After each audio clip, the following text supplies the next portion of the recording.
Our weekend of tops continues with, of course, Tearlaments this time.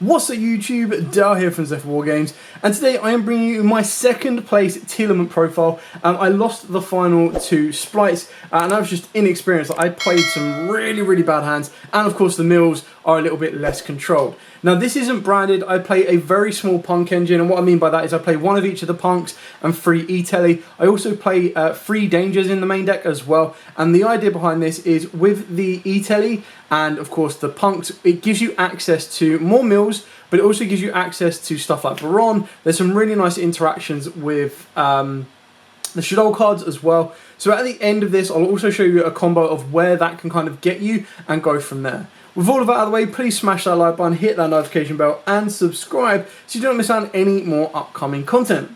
With all of that out of the way, we're going to dive head first into this second place Tearlament profile. So we start off with, of course, triple Tearlament Shiren. This card is probably the best one for the Tearlaments for the pure fact that during the main phase you get to special on this card from the hand, and if you do, you send a monster from the hand to the graveyard. Then you get to execute or mill technically the top 3 cards of your deck. So this is the best one that it lets you kind of trigger the effect off of the back of, or trigger the effect of another Tearlament monster, because all of them are, if they're sent via card effect, apart from Rhinoheart, you can then spin itself and then another card on the field, hand or grave back to the deck to commit a fusion summon. So even if your mills are bad, or don't hit any of the Tearlaments that you've discarded from the hand will then be able to perform a fusion summon, which will probably get you into your Kick Kalos. Your Kick Kalos is then a send or an add, so it gives you more and more synergy and more play. So this is definitely the best one for the Tearlaments, and kind of lets you go from there. The second best, in my opinion, or arguably along the same lines, is of course the Havness. Now this one is basically the hand trap, so when your opponent activates I believe it's a monster effect, you get to, on the field annoyingly as well, you can special on this card from the hand, and if you do, send the top 3 cards of your deck to the grave. So again, it's one of them ones that can trigger the mills. And the best thing about this is you can do this during your opponent's turn, so even if you get Dark Rulered, you can still activate this during your opponent's turn and then mill the top 3 cards of your deck. Now obviously it is a bit RNG in the sense that, like, if you don't mill anything that's going to trigger into a fusion summon, it doesn't get you anywhere. But if you do, then the idea is you can kind of break out of that Dark Ruler no more vibe, because you'll be able to put an interruption on the board. And then after that point, depending on what other mills you get, can lead you into even more stuff like a Winder, a Millennium Wise Restrict, another Kick Kalos, a Kaleido Heart, you name it. Then for the others, I'm playing 2 Rhinoheart and 2 Merrli. Now with these ones, of course, both of these are using up your normal summon, or their best effect is the normal summon. Obviously Rhinoheart can trigger on special summon as well. So if this card is sent to the graveyard, you get to special summon it back to the field, and then as part of effect, you send a Tearlament card specifically from your hand to the graveyard. That's the issue with him, is if you don't have another Tearlament in the hand, or you've already used all the effects, you're not going to gain much advantage from it. The Merrli is on normal or special, you get to send the top 3 cards of your deck to the graveyard. But the idea is you're going to be using up your normal summon for these, which is kind of fine as long as you've got the E-Telly off of the punk, which is why we play such a small engine. You can actually save your normal summon on this quite a lot, and sometimes you'll do it because maybe you need Link fodder, you'll need Fusion fodder, or even Synchro fodder. For the Shaddoll cards, I'm playing 3 Shaddoll cards. So we've got the 1 Beast, the 1 Squamata, and the 1 Falco. Now Falco is really good in this deck with the pure fact that you summon it off of Firebrax, and then you've got the ability to either go into a Winder, or you have the ability to go into a Baron, then a Winder. Now the issue I have with it is I was finding myself lacking the darks in the graveyard, because the majority of times when these hit the graveyard off of Chaos Ruler, I'm spinning them back into the deck to commit a fusion summon. So there might be a time where you have to go, you know what, I'm going to leave this in the graveyard and not activate its effect, and that's when you can get into Chaos Ruler. To help the Chaos Ruler, I was playing a very small danger package of 1 Chupacabra, 1 Nessie and 1 Mothman.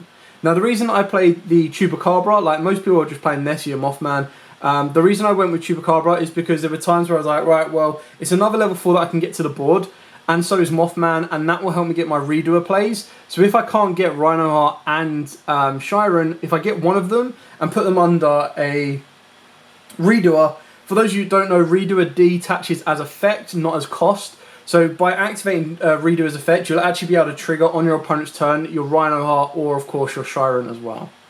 I would probably, like, I think I saw Mothman once and resolved it once.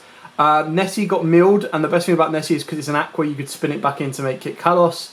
The Chupacabra, I've revealed it once, it got sniped, it just is what it is. So I'm not entirely set on the dangers. This is a 45 card deck because I wasn't 100% set on what I wanted to play or how I wanted to do this.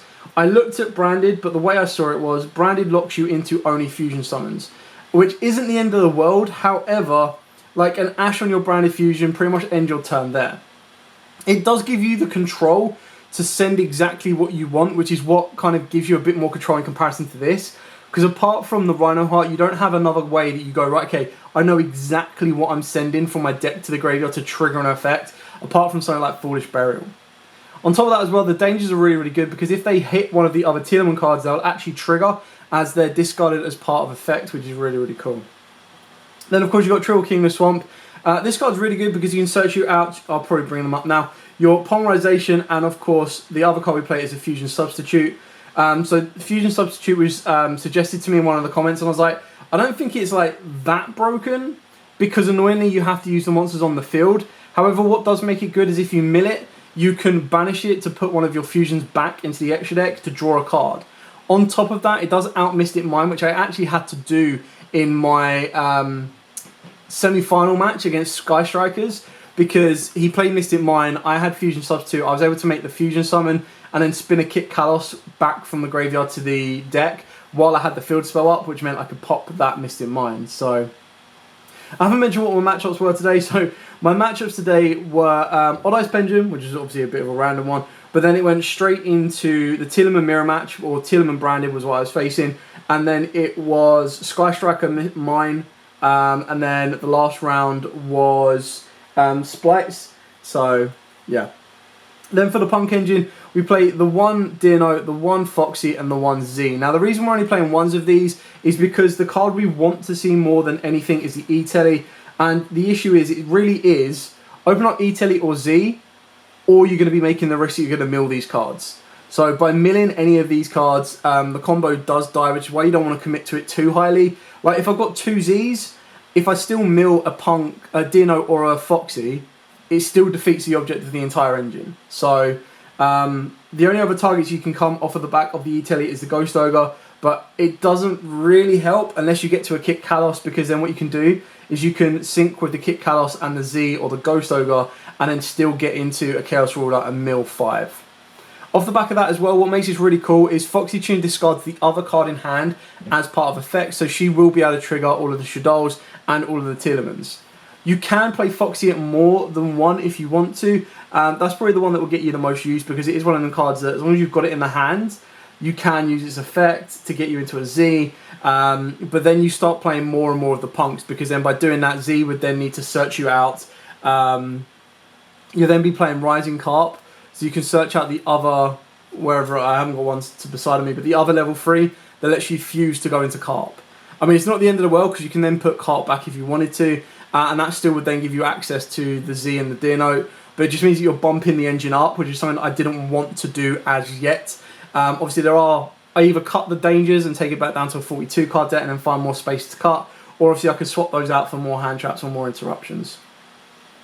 For the hand traps, we were playing triple Ash Blossom and double DD Crow. DD Crow right now is king. It's so good. Hit the Ronin Toad in, you don't even need to really worry about Totally Awesome. Or if they negate with Totally Awesome, you can DD Crow and get rid of the Totally Awesome in the graveyard.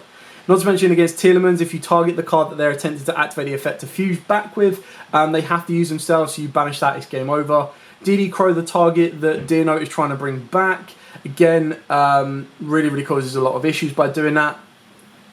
It's such a good card. I think like the only matchup that it's really bad against is the Exo Sisters, but then there are some times when they'll have an Exo Sister monster in the graveyard. They'll activate packs in order to try and search one to special it. If you DD Crow that monster, they won't get the free special, but that's just something to see. And then continuing into the spells, we are main decking triple Dark Ruler a little more. Like, I don't think that tiers have an issue breaking a board, but like if you look at like the standard board that some splites are ending with a spell trap negate, a monster negate, an omni negate, and then the ability to recycle that omni negate, you'll kind of want a Dark Ruler. Like, activating Dark Ruler turns off the entire board, you can build your board, you've got loads of cards that can clear that presence off in the form of stuff like Rhinoheart, and then because you're playing the Synchros, you've got Baron as well, and then you'll have very strong monsters to kind of pick away with it. The other reason that I went with this particular build is that it doesn't instantly lose to a D barrier, you can still continue to play. I don't know if D barrier will actually still see a lot of play right now. I'm not too sure where tiers are going to sit in the upcoming format. Like, we're 2 weeks away from Euros, so it'll be interesting to see the representation there. It looks like the most of the people are jumping onto the Splite hype, but yeah, there's still a lot of decks running around. We've then got the triple planet alongside the terraforming, like Rotor and an interruption. What more could you want?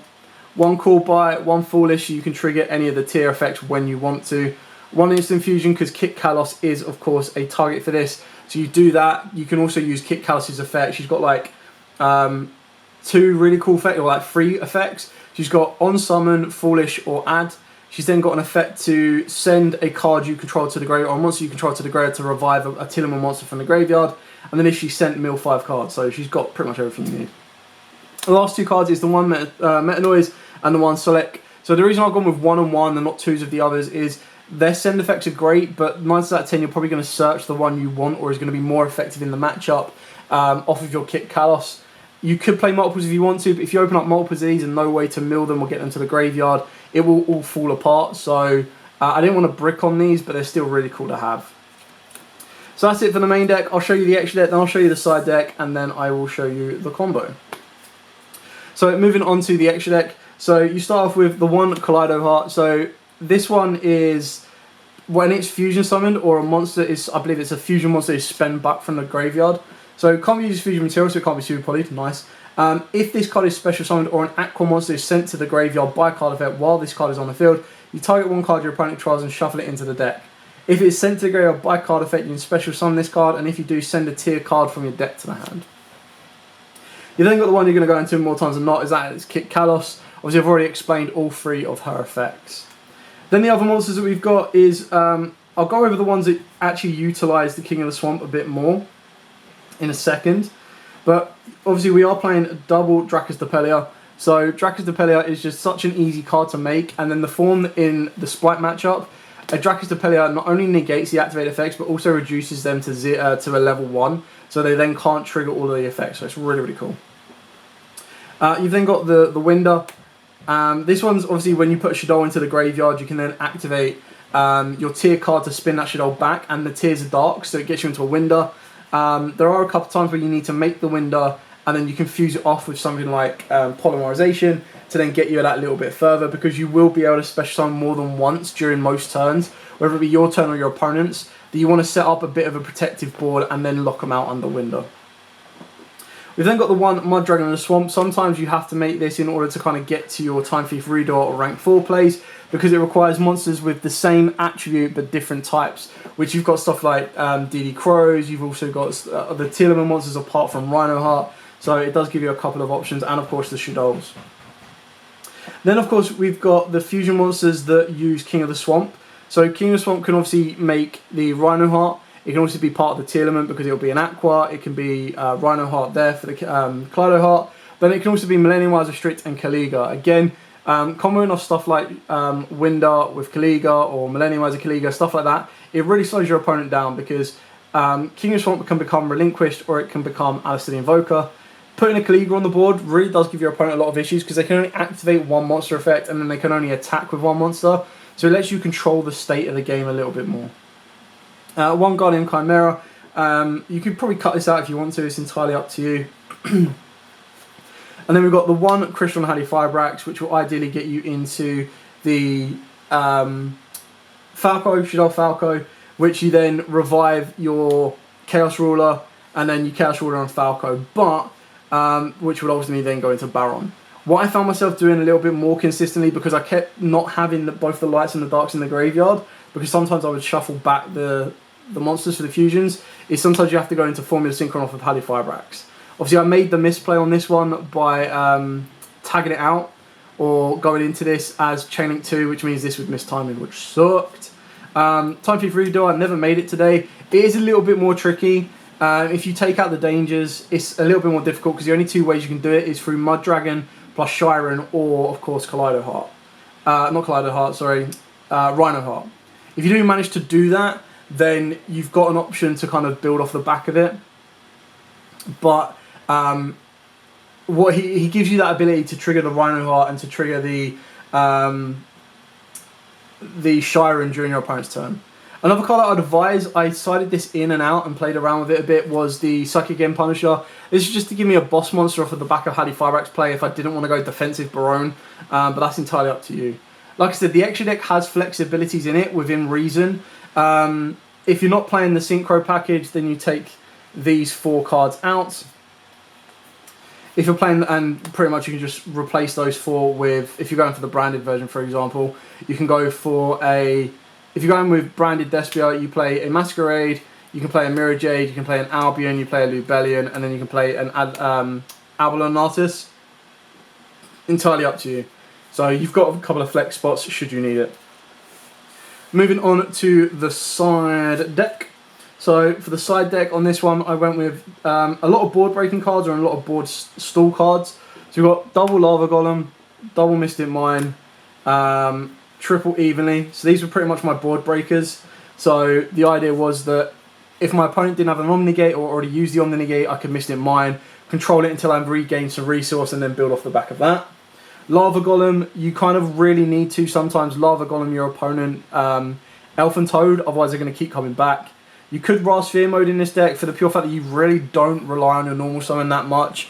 There's no real guaranteed starter or anything like that. What you're pretty much going for off the back of this is your Mills, your Shirens, your E-Tellies as well.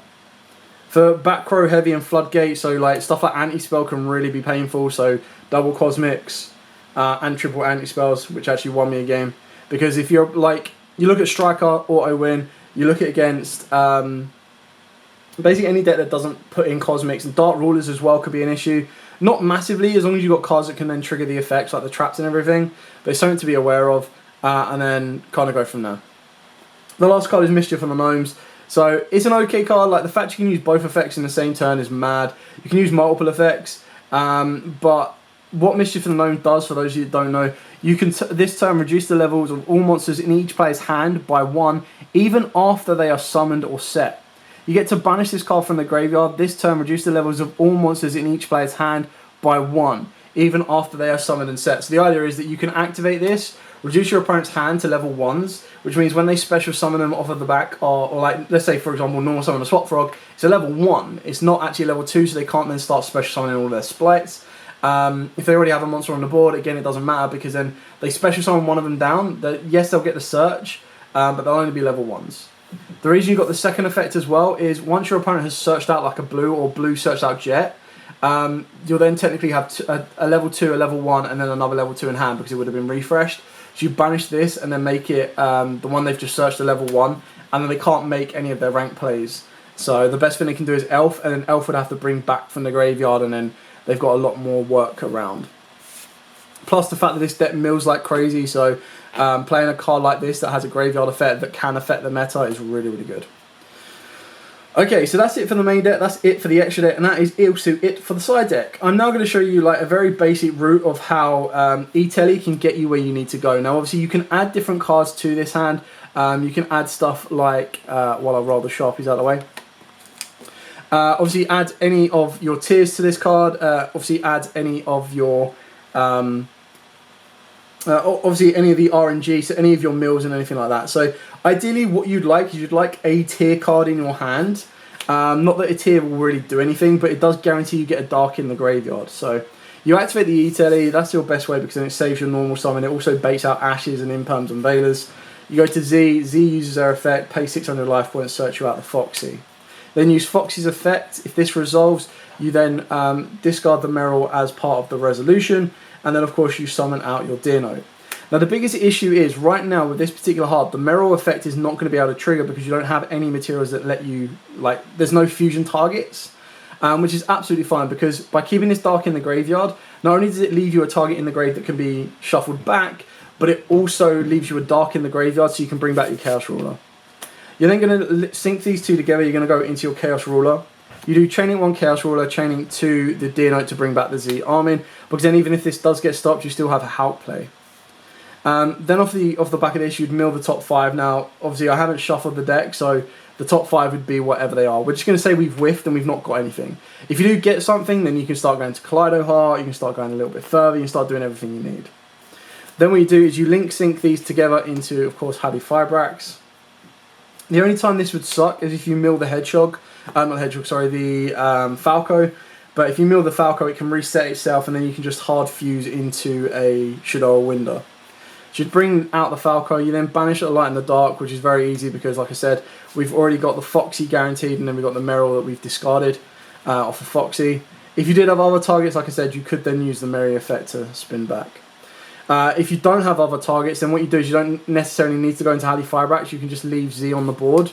And then what that will allow you to do is that will then allow you to tag this out for forming a Synchron during your opponent's turn. But anyway, you'd use Falco plus the Chaos Ruler, and then this would give you the bot on. Now, keeping in mind as well that this is pretty much from like 2 cards, so 1 card in the discard. You've still got 3 more cards in your hand to play around with. Plus, you had the mills off of the Chaos Ruler. The hopes are that you would have hit something by the time you've deck thinned as well. And that will then lead you to Kick Kalos. Kick Kalos can lead you to a Draxistapelia.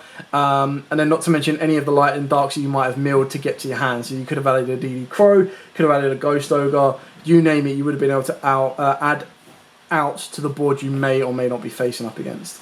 Now I know that little part was just showing you the punks, but this is what I'm saying is that you've then got additional plays that if you mill any of these, you can then add a Millennium Eyes to the board. If you get to go Shiren first and Shiren leads into like a Merrli and the mills give you a Chaos Ruler, not Chaos Ruler, sorry, a King of the Swamp, you can then spin back the King of the Swamp and the Tearlament and go into a Millennium Eyes Restrict. So it then protects your punk plays going forward, which is really, really cool.